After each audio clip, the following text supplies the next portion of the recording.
Coach, you weren't entirely thrilled with the outcome of the game last Saturday, even though you did come out with the win. What have you been working on this week, and what have you been telling the athletes this week to improve upon? We've talked quite a bit about not relying so much about just winning and losing. It's about the product that we put on the field. So I think we were a little bit disappointed last week coming off the field. I don't feel like we played, and this is no disrespect to Binghamton. I thought Binghamton outplayed us, out-hustled us.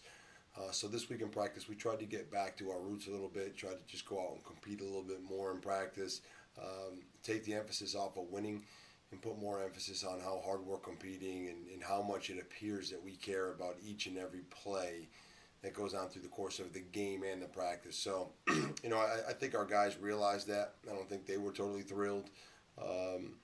Having looked back at the way we competed on Saturday, I think we were all excited that we had a chance to win our first game. But I think now it's just about tightening things up and trying to get back to basics a little bit, but playing harder and competing more so on the field. And there's been a lot of talk recently on online blogs about Penn State Lacrosse, how they're starting to become a new team, and eventually they're going to be a team for a lot of other people to look out for. How do you respond to this, and how do you want your team to respond to it? I think it's a little bit out of our control. We talk to our guys a lot about making sure that they take care of the things that they can control. And, it's one of those things that we've mentioned a number of times. Penn State has gotten more press probably now, more so than in recent years. I'm not sure we deserve it. Coming off a 2-11 season, having won our first game 9-7, I'm not sure we're in that category just yet. So we talk to our guys a lot about just controlling what they can control, which happens inside the sidelines and end lines, and making sure they do as good a job as they can to focus on what we're trying to accomplish in there. And I know there's a lot of stuff going on outside, and I think it's great that Penn State Lacrosse is getting a little bit more publicity. Again, I think it's a double-edged sword right there. If we start believing our press clippings, I think things can turn on us rather quickly. So hopefully our guys aren't reading so much into those things. Hopefully they're not blogging on any of those things, and they're doing their job and doing it to the best of their ability. I think if that we can do that, then everything else will take care of itself. And I think that's what we're trying to emphasize with our guys is control what's in their grasp, which is how hard they play, how much they care about each other. Everything else is going to be out of their grasp and really out of their control, and should be of no concern of our team at this point.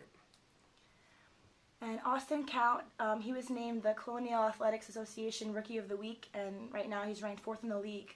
Can we expect big things from him this season? I think so. We've had some pretty talented goaltenders that I've had the good fortune to be around or coach in my coaching career, and I would certainly put Austin at this point right up with any of those guys in terms of his development as a freshman. He plays with tremendous poise. He's got great reactions, both inside and out, and has become a leader of our team defensively as just a freshman. So I think what we saw against Binghamton is just kind of what we see every day in practice, is what we saw against Hobart and Johns Hopkins in our preseason scrimmages, and I think our coaching staff and team would expect that his progression and talent will continue to grow, that his leadership will continue to grow, and that we'll have a consistent performer and goal. And I think the future is very bright for Austin. I think we're very fortunate to have him.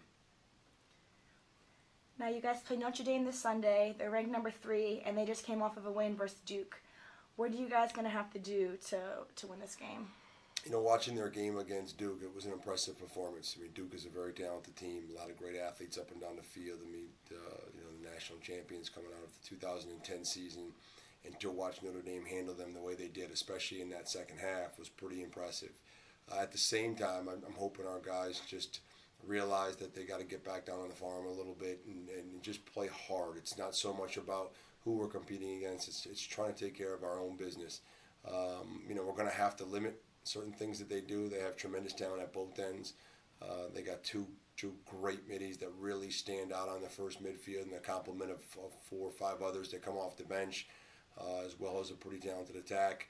You're going to have to do your job there, but I think what we're trying to get our guys to do is buy into a team system. We don't want to try to match up with these guys on islands individually.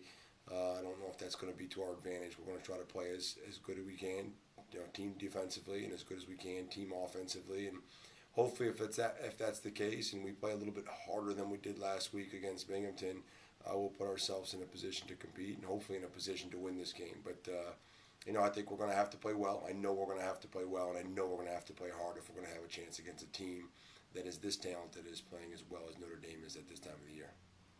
And finally, Coach, Notre Dame midfielder Zach Brenneman, he scored 5 points versus Duke. What are you guys going to have to do to disable him in order to help you guys come out with the win? You're going to have to play against Zach Brenneman as a team. You can't expect one guy to be able to cover him, and he gets his shot off so quickly, and he can create space for himself because of his size and his speed and his strength, and when he shoots it, he brings a lot of heat behind the ball. So we're going to have to protect our goalie and try to limit his opportunities as much as possible. But I think it's probably not realistic to say you shut down a midi of his caliber. I mean, he gets to the point where he is, and he scores 5 points against Duke for a reason.